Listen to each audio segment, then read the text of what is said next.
Assalamualaikum warahmatullahi wabarakatuh. Alhamdulillahi rabbil alamin. Wassalatu wassalamu ala asrafil anbiya wal mursalin wa ala alihi wa ashabihi ajma'in, amma ba'du. Para jemaah tarawih Masjid Iqamah UN Sunan Gunung Jati Bandung yang dirahmati Allah, mengawali sholat tarawih pada malam hari ini, mari kita menyimak beberapa ayat Al-Quran yang merupakan petunjuk hidup bagi kita. Dan Allah Subhanahu wa Ta'ala menurutkan Al-Quran itu adalah sebagai kebutuhan manusia. Dulu ketika Nabi Adam diturunkan dari surga ke dunia ini, yang diminta oleh Nabi Adam bukan minta makan dan minum dan kebutuhan seksual. Walaupun di surga itu segala kebutuhan sandang pangan atau kebutuhan makan dan minum, kebutuhan seksual dipenuhi, namun ketika diturunkan ke dunia ini, yang diminta adalah petunjuk hidup. Alhamdulillah, petunjuk hidup itu diturun Allah Subhanahu wa Ta'ala, yang kita sering dijadikan tanggal 17 Ramadan itu sebagai momentum peringatan nuzulul Al-Quran. Nuzulul Al-Quran sudah selesai. An-nuzul qad intaha, sudah selesai. Wa amma tanjil la yantahi ila yaumil qiyamah. Sedangkan proses penurunan Al-Quran kepada hati-hati manusia, kepada kita semua, tidak akan selesai-selesai sampai hari kiamat. Artinya Al-Quran terus diproses, dipahami oleh manusia yang beriman. Maka orang-orang itu mempelajari Al-Quran sebagai petunjuk hidup. Oleh karena itu, para jamaah, yang paling penting di samping tadi, sekali lagi, bukan hanya kita memperingati nuzul Al-Quran sebagai momentum untuk memperingati turunnya petunjuk hidup yang diharapkan dulu oleh Nabi Adam, juga adalah kita memahami, menghafal ayat-ayat Al-Quran itu sendiri untuk petunjuk hidup itu sendiri. Antara lain, Al-Quran itu disifati oleh Rasulullah Sallallahu Alaihi Wasallam. Kali ini karena agak tergesa-gesa waktunya, tadi 7 menit. Kultum, kuliah untuk antum, ya. Kuliah untuk antum, bukan 7 menit untuk kita adalah. Maka saya ingin menekankan bahwa nuzul Al-Quran harus diambil suatu momentum untuk kita tanzil, turunnya Al-Quran kepada hati-hati kaum muslimin untuk dinikmati, dipahami, dihafalkan. Kita tahu bahwa kitab suci dari Allah Subhanahu wa Ta'ala yang banyak dihafal, yang banyak dibaca, itu hanya Al-Quran. Taurat, Injil tidak. Di dunia ini sekarang, alhamdulillah di Indonesia juga, di UIN juga ada tahfidz atau hafid Al-Quran. Ini merupakan sesuatu pertanda masih dipelihara Al-Quran itu sendiri, yang kitab suci yang paling banyak untuk bisa dipahami, diamalkan. Ayat yang paling memberikan sesuatu harapan besar. Jadi ayat itu ada yang memberikan ar-raja, harapan-harapan yang besar. Ada juga ayat itu memberikan sesuatu hal, memberikan berita-berita yang masa lalu serta bagaimana prediksi untuk masa datang. Ini sebagai petunjuk untuk mempersiapkan kehidupan masa depan, itu Al-Quran. Oleh karena itu, sungguh pun itu hanya membacanya itu bukan ibadah, apalagi mengamalkan itu sendiri. Al-Quran memerlukan suatu kekuatan tersendiri. Kita tidak boleh putus asa. Orang putus asa itu adalah orang kafir. Sehingga di dalam Al-Quran ayat yang paling memberikan suatu harapan. Qul ya ibadiyalladzina asrafu ala anfusihim la taqnatu min rahmatillah innallaha yaghfiru dzunuba jami'a wa innahu huwal ghafurur rahim. Maaf, tanpa waw. Innahu huwal ghafurur rahim. Ya ibadi, ya hamba-hambaku, alladzina asrafu ala anfusihim, yang pernah melewati batas, berlebihan dalam bertindak, berlebihan dalam segala hal yang melampaui agama. La taqnatu min rahmatil, jangan putus asa. Kalau toh kita pernah berdosa banyak, pernah terganggu, punya pikiran-pikiran tidak lurus, la taqnatu min rahmatillah, jangan putus asa dari kasih sayang Allah. Innallaha yaghfiru dzunuba jami'a, Allah mengampuni semua dosa. Dzunuba jami'a, semua dosa diampuni. Ini memberikan harapan untuk kita. Puasa menghilangkan dosa.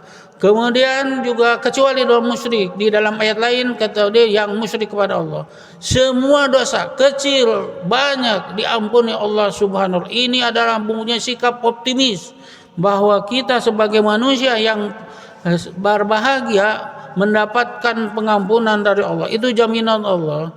Kita jangan putus asa. Oleh karena itu, apabila kita putus asa dalam itu adalah bacalah Al-Quran. Bacalah Al-Quran. Al-Quran memberikan suatu percaya diri kepada kita. Al-Quran memberikan dari cara hidup yang betul-betul memberikan ketenangan. Ini kita banggakan kitab suci Al-Quran yang hafid itu sudah banyak di Indonesia, di UN. Alhamdulillah, penghargaan kepada hafid dan hufad, para penghafal Al-Quran, karena Al-Quran itu dibaca itu menjalankan ibadah. Namun kita bagaimana tanzil nilai Al-Quran kepada diri kita, kepada masyarakat. Allah Subhanahu wa ta'ala menginformasikan dulu Rasulullah pernah mengeluh, kalau bahasa kasarnya, karena merasa prihatin melihat umat sikapnya kepada Al-Quran.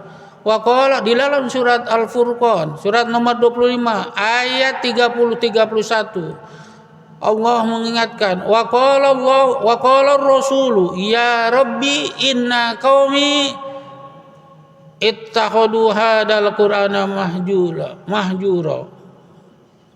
Wahai Rasul berkata, waqala Rasul yaitu adalah Nabi Muhammad sallallahu alaihi wasallam yang dimaksud di sini bukan utusan siapa, tapi ar-rasul di sini adalah Nabi kita Muhammad Rasulullah sallam. Ya Rabbi, wahai Tuhanku, inna qaumi, sesungguhnya kaumku, ittakhadhu hadal qur'ana mahjura, mengambil Al-Quran itu diabaikan. Ini prihatinan Rasulullah dulu dialami. Di kalangan masyarakat ada yang mengabaikan terhadap Al-Quran. Maka Rasulullah, ya Rabbi, inna qaumi ittakhadhu hadal Quran mahjura. Bagaimana penegasan atau jawaban oleh Allah Subhanahu wa ta'ala atas keprihatinan dulu ada tantangan, itu adalah mengatakan bahwa wa kadzalika ja'alna likulli nabiyyin aduwwam minal mujrimin wa kafa bi rabbika hadiyan wa nasira. Allah Subhanahu memberikan support, memberikan hiburan, memberikan semangat. Kalaupun ada tantangan yang terhadap Al-Quran diabaikan nilai-nilainya, itu adalah dzalika ja'alna likulli nabiyyin, demikianlah kami menjadikan setiap nabi, setiap generasi, setiap kita yang hadir, tantangan itu adalah katakan aduwwam minal mujrimin, musuh, tantangan minal mujrimin bagi orang yang berdosa. Mengingatkan Allah Subhanahu wa ta'ala, jangan takut, wa kafa bi rabbika hadiyan wa nasira, cukuplah Tuhan yang memberi petunjuk, yang memberi pertolongan. Ini kita walaupun ada tantangan, ada suatu halangan-halang apapun, maka dulu Nabi dihadapi, tapi kita harus terus, sebab Allah Subhanahu wa ta'ala menjamin hadiyan wa nasir, memberi petunjuk dan memberikan pertolongan.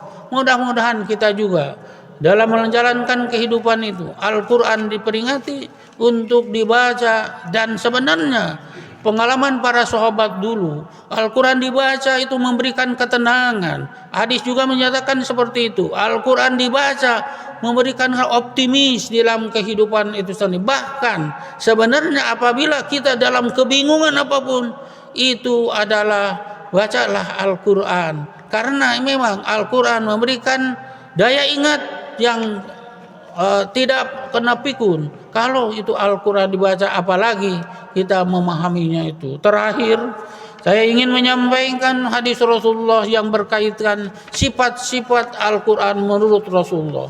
Sayyidina Ali bin Abi Thalib menghadap bertanya kepada Rasulullah.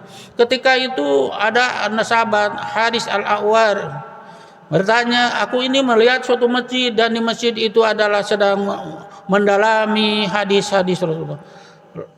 Sayyidina Ali bertanya, apakah memang begitu? Ya, mereka sudah gitu. Ini bagaimana tentang Al-Quran? Sehingga Ali bin Abi Thalib bertanya kepada Rasulullah, bagaimana bahwa inna satakunu fitnatun, akan terjadi nanti suatu fitnah, mal makhraju minha ya Rasulullah. Bagaimana keluarnya atau cara keluarnya dari fitnah itu sendiri? Kita alami sejumlah fitnah, sejumlah hal-hal yang orang itu adalah rasa dendam, itu adalah suatu fitnah dalam kehidupan. Kalau dendam itu memberikan suatu kelelahan, maka apa jawab Rasulullah? Jalan keluar gitu, kitabullah, kitab Allah. Jalan keluar seperti tadi saya katakan, bacalah Al-Quran, disimak, diartikan, itu adalah membawakan, menghilangkan kesusahan hidup.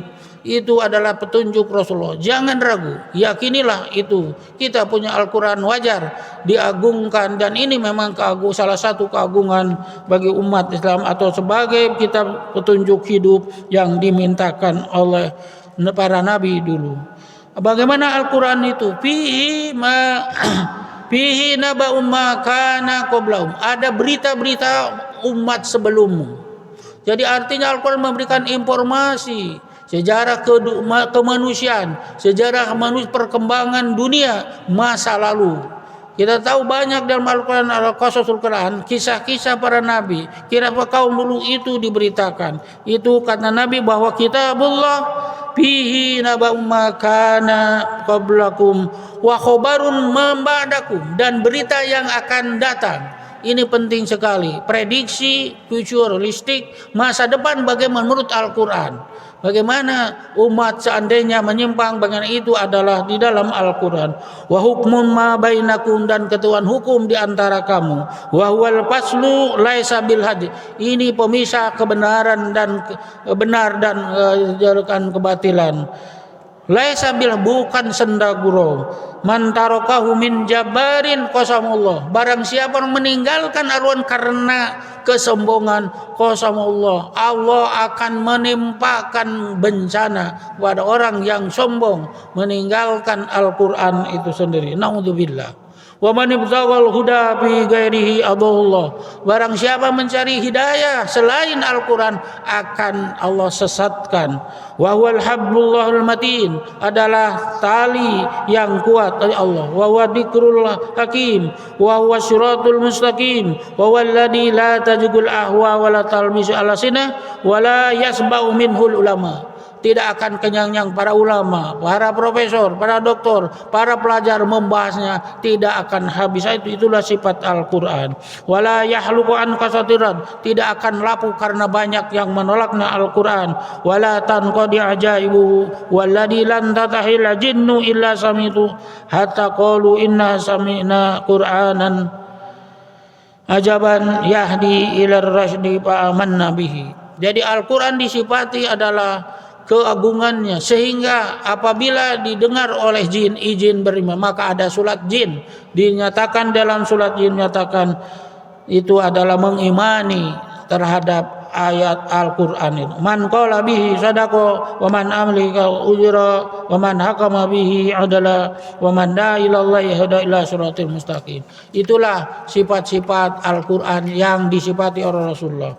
Marilah kita untuk meningkatkan bacaan Al-Quran. Apalagi bulan puasa ini, suatu bulan yang itu kenal, itu bulan pengampunan, bulan turun rahmat. Jangan ragu itu.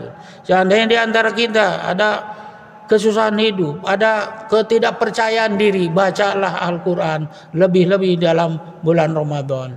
Mohon maaf agak lebih barangkali dari 7 menit, tapi ingin adalah supaya ya satu titik itu ada satu poin. Tentu ini perlu penjelasan lebih lanjut. Sekali lagi mudah-mudahan hari ini dan ke depan Al-Quran disifati Rasulullah, dinikmati, disyukuri, dan diharapkan oleh Nabi Adam untuk petunjuk itu.